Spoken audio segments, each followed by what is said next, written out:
The content in this video is compiled by us from many sources as well as contributions from the community. If there are any errors, please comment below. We will fix and change. You're not afraid of the dark. You're afraid of being alone in it. That fear, it's not irrational. It's inherited from a time when nightfall wasn't a mood, but a death sentence. This isn't just a story about evolution. This is a story about how your brain, your heartbeat, your silence still belong to a world where predators didn't knock. Before fire, there was no such thing as night. There was only threat. The sun was safety. Its absence marked a hard deadline. When the light died, humans were no longer top of the food chain. They were bait. Every rustle, every twig snap in the dark carried the potential of claws. Our ancestors didn't sleep peacefully. They flinched for survival. You may think that fear of the dark is childish. It's not. It's ancestral. MRI scans show that when humans are placed in pitch-black environments, their amygdala, the brain's ancient fear center, activates as if a threat were present, even when nothing is there. Humans in their earliest form were not apex predators. They were lean, slow, and poorly equipped compared to the things that hunted them. Big cats stalked the savannah at night. Hyenas operated in packs. Giant constrictors wrapped around warmth. Our defense, hypervigilance. Our evolutionary strategy wasn't to dominate, it was to detect and escape. This is why even today, your body stiffens at sounds you can't see. Your pupils dilate, your ears stretch for frequencies.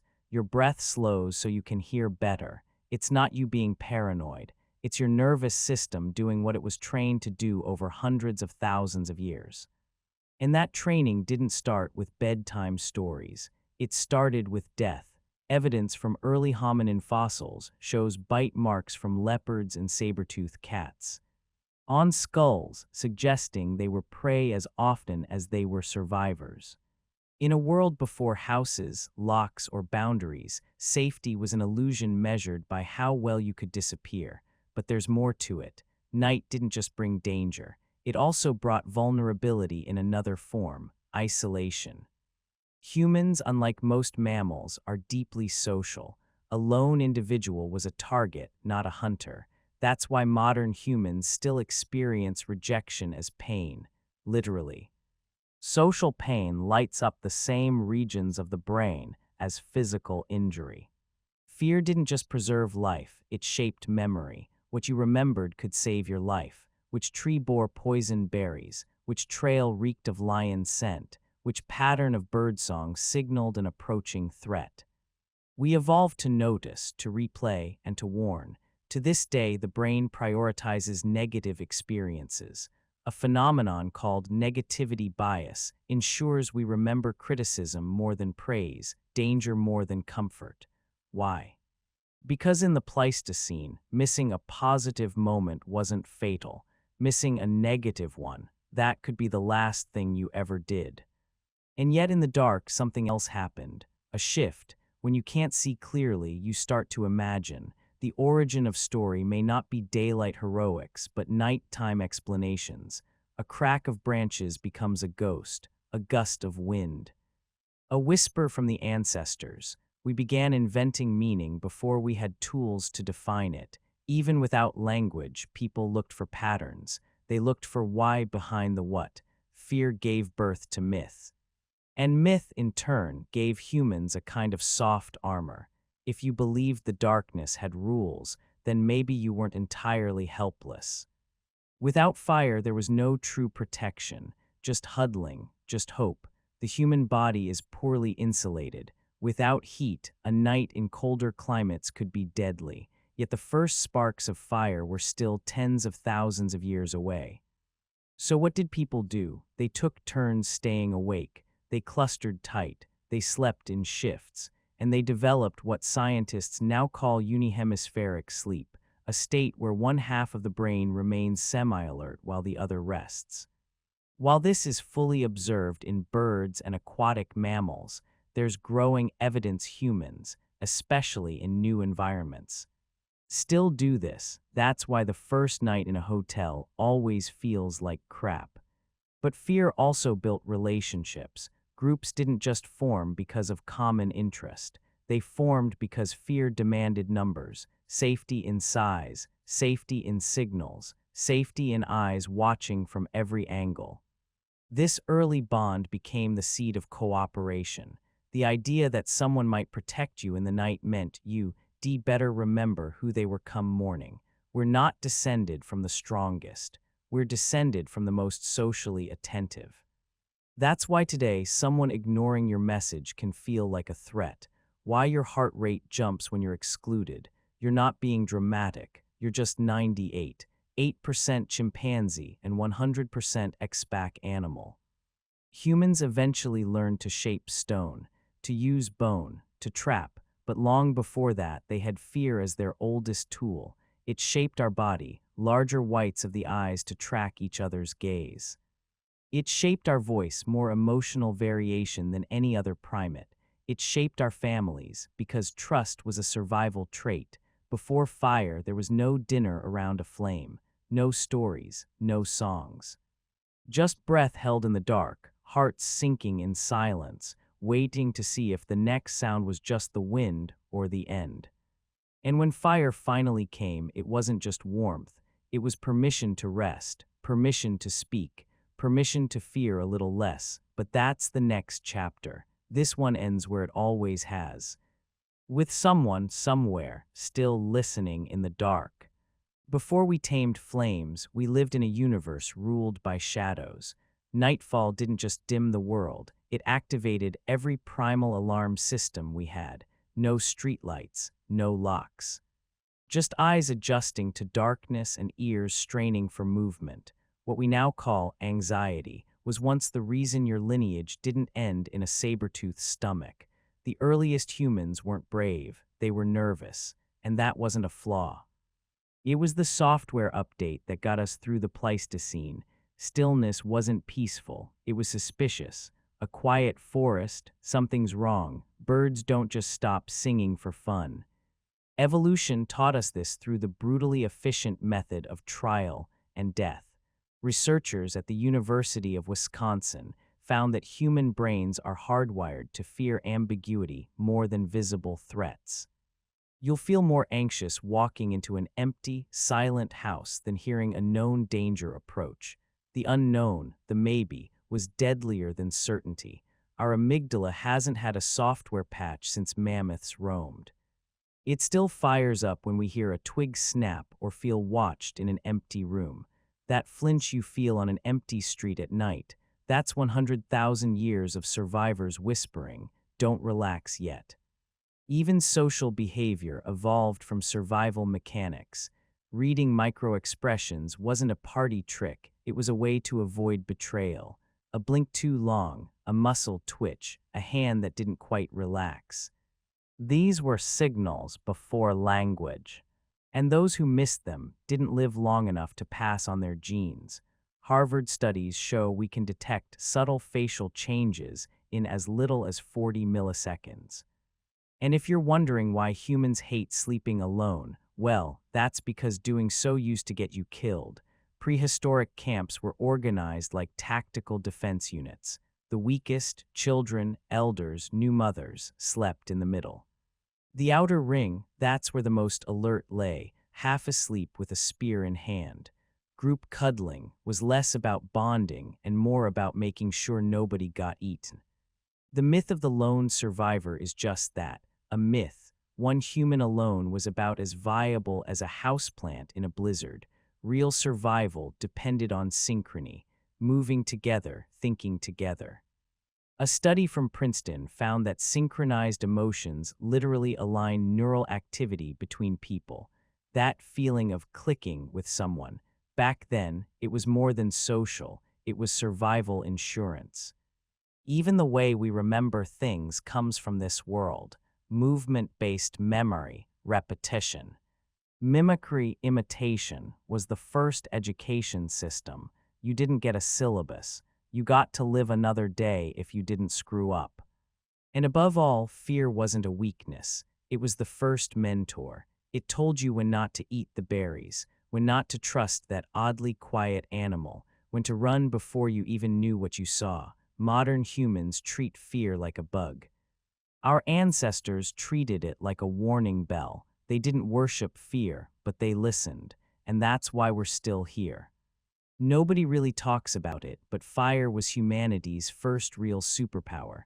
Before fire, the dark was just dark. You couldn't negotiate with it. You couldn't outrun it. You could only hope it didn't swallow your camp before dawn. But then someone, probably by accident, tamed a spark. Maybe it was lightning, maybe a friction trick. Maybe they just stared at volcanic lava long enough to say, "Hey, let's take some of that home." Whatever the origin story.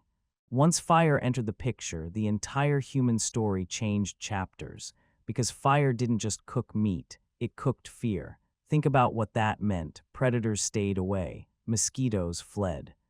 Food stopped killing you with bacteria, calories multiplied, but even more than that, fire reshaped time. It carved out hours that didn't exist before. Before fire, night was something to endure. After fire, night became social.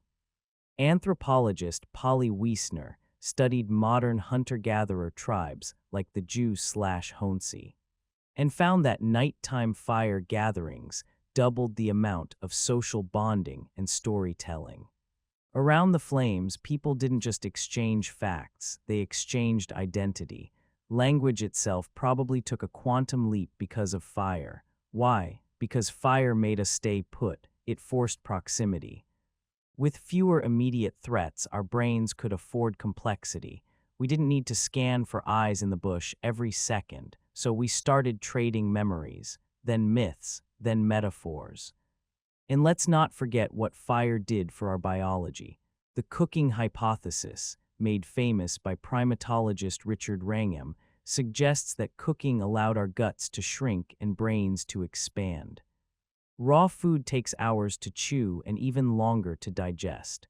Fire gave us more nutrients in less time, freeing up energy to think, strategize, and gossip. Yes, gossip. One of the main theories about language is that it evolved to manage social alliances and rivalries. Who did what, who mated with whom, who lied about the food stash. And let's be honest, the fire pit was prehistoric Twitter. Even our sleep changed. Fire introduced the concept of segmented sleep, shorter cycles broken by waking intervals. These were the hours when ideas emerged, when dreams could be spoken aloud, when ancestors became part of the night's memory bank. Fire also introduced the luxury of reflection. Before flames, you didn't get to ponder your mistakes. You were too busy avoiding becoming someone else's dinner. But firelight gave us pause. Literally, we could sit and think. That pause, that moment between reaction and intention, may have birthed what we now call consciousness. Humor, too, likely flourished in firelight. Laughter is disarming. It's how social animals build trust and diffuse tension. And after a long day outrunning death and chasing antelope, what better than to laugh about how Jor stepped in mammoth dung again? And yes, fire required responsibility. You couldn't just set it and forget it. Someone had to watch the flames, feed them, protect them. Fire introduced duty. It was the first technology that could punish you for forgetting it existed. But fire didn't only create civilization, it demanded it. It asked us to sit together, to trade silence for story, to protect something fragile so we could grow stronger. So if you've ever stared at a campfire and felt strangely nostalgic, that's not an illusion. That's 400,000 years of memory encoded in your bones, telling you you belong here. But fire didn't just protect us, it changed how we viewed each other. For the first time, people could look into each other's faces at night. That may sound trivial, but evolutionarily, it's massive. Eye contact in dim light fosters intimacy, trust, and emotional calibration. We weren't just surviving together, we were synchronizing. But fire didn't just protect us, it changed how we viewed each other. For the first time, people could look into each other's faces at night. That may sound trivial, but evolutionarily, it's massive. Eye contact in dim light fosters intimacy, trust, and emotional calibration. We weren't just surviving together, we were synchronizing. And what we did around fire wasn't always epic.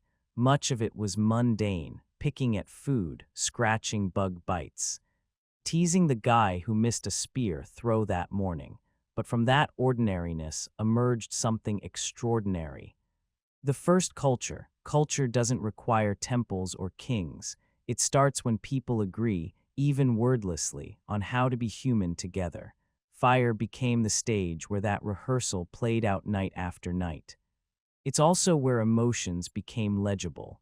Think about it, without firelight, sadness hides. Fear blends into the dark, but with even a flicker, a trembling hand or a downturned gaze becomes visible. The group doesn't just survive, they respond, and that responsiveness becomes compassion. Some anthropologists even argue that the concept of mourning evolved by fire. It's where people told stories of those who didn't return, where grief wasn't just personal, but shared. The dead didn't disappear, they were remembered in flickering shadows and retold jokes. In this way, fire became the original memorial. Then there's music. Around fire, rhythm emerges. Clapping, stomping, the hollow echo of a log. Without electricity, humans didn't default to silence, they invented beat. The heartbeat of the group became audible. Even early flutes made from bone, like the 40,000-year-old ones found in Germany, suggest that fire wasn't just practical. It was poetic, and don't underestimate the role of shadows. Firelight doesn't just reveal, it distorts. Shadows stretch and twist, and that distortion birthed imagination. The simple act of seeing a deer's shadow and mistaking it for a monster may have been the first spark of mythology. Fire didn't just let us see the world, it let us reinterpret it. What we also find is that fire demanded attention. You couldn't just build it once and walk away. It taught early humans the concept of maintenance. That's a very modern-sounding word, but the idea is ancient. You learn to keep something alive by staying close, by checking in, by anticipating its needs. That's not just about fire. That's about relationships, too. By the way, the earliest fire pits we found are almost 1 million years old, like the ones at Wonderwork Cave in South Africa. That means for hundreds of thousands of years, fire wasn't just something we used. It was a member of the tribe. And let's talk about leadership. Around a fire, hierarchy softened. The strongest hunter didn't always dominate the conversation. The one with the best memory, the funniest story, or the wisest observation could carry the room. This shifted the idea of power from brawn to narrative, from dominance to influence. That transition matters, because once you value stories, you start to preserve them. Fire gave us myth, myth gave us continuity, and continuity gave us identity. Even today, we crave that return. Why do we stare at YouTube campfire videos to fall asleep? Why are fireplace screensavers oddly soothing? It's not nostalgia, it's neurology. Our brains evolved to settle beside fire. It's the oldest safe zone we know. So yes, fire changed everything, not because it burned trees, but because it illuminated minds. They didn't hunt for protein, not just if all they needed was calories, they could have eaten grubs, roots, or rodents. Hunting was something else, a test, a rehearsal for danger, a way to understand risk together. Prehistoric hunting wasn't a solo gig. It required choreography, trust, and timing. You didn't just chase an animal. You surrounded it, predicted its next step, and relied on others not to panic. It was a theater of shared intent. And sometimes it failed. That was part of the point. Anthropologist Louis Liebenberg has written extensively on persistence hunting. Where early humans didn't kill quickly, they outran prey over hours until it collapsed from heat exhaustion. That meant reading every broken twig, every puff of dust. It wasn't brute force. It was high-stakes observation. You think that guy who brags about noticing micro-expressions in board meetings invented that. No, he's channeling his inner hominid. Pattern recognition was survival, and if you got it wrong, you went home hungry or didn't go home at all. Even the kill wasn't always the goal. Some hunts were deliberately called off. Why? Maybe because the animal was sick, or too young or too revered. This wasn't sentimental. It was sustainable. They did love nature. They depended on it. Reverence was practical. And while movies loved to show the heroic solo kill, reality was much messier. Blood was shared, so were mistakes. If someone missed a throw, they weren't mocked, they were reminded. Because next time, it might be your spear that needs adjusting. Hierarchy wasn't absent, but it shifted. The best hunter had influence, yes, but if he hoarded meat or boasted too loudly, the group would undercut him. This practice, known as insulting the meat, was found among the Kung San of the Kalahari. If someone returned with a big kill and bragged, others would say, "That's not meat, that's dry bones," just to keep him humble. What does that mean? They had a sense of humor, a moral system, even proto-politics. Hunting was where leadership was tested, not just in skill, but in attitude. Arrogance could get you isolated, and isolation meant death. Hunting also blurred gender lines more than we assume. Recent studies challenge the men hunt, women gather stereotype. For instance, archaeological evidence in Peru shows a 9,000-year-old burial site where a young woman was buried with hunting tools. She wasn't buried as a curiosity, she was buried as a hunter. What's more, hunting was not daily. Most of the time was spent preparing, waiting, scouting. Actual kills were rare and celebrated. The idea that prehistoric people were constantly chasing deer is a myth. Most of them spent their lives planning for the moment they might. That's the kicker. The hunt was about imagination, visualizing paths, predicting behavior, modeling what might happen. It was our first simulation engine. Long before we had screens, we had mental maps, and they got sharper with every failed throw. In other words, the hunt was never just about meat. It was about learning how to move together, how to miss without shame, and how to trust people with your life. There's this romantic notion that early humans hunted like lone wolves, rugged, primal, unstoppable. Reality, they looked more like anxious project managers, planning routes, predicting weather, arguing over whose throw missed last time. And speaking of missing, let's be clear, our ancestors missed a lot. Stone-tipped spears weren't sniper rifles. Hitting a moving animal with one required skill, patience, and luck, which is why they didn't just rely on strength, they relied on each other. If anything, the hunt was the birth of strategy. You needed decoys, flankers, trackers, and crucially, someone who didn't panic when the animal turned back. Panic got people killed. Coordination kept them fed. But here's something rarely discussed. Some of the best strategies weren't violent. They involved trickery, luring herds toward traps, mimicking animal calls, even setting controlled fires to steer game. Yes, early humans may have practiced fire drive, hunting long before agriculture. And while the movies give us heroic hunters taking down mammoths, that was the prehistoric version of trying to win the lottery. Most hunts were for smaller prey, boars, antelope, birds, and sometimes lizards. Hey, calories are calories. Even scavenging was a kind of hunt.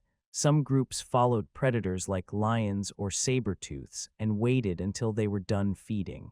Sound cowardly. Try stealing meat from a giant cat without becoming dessert yourself.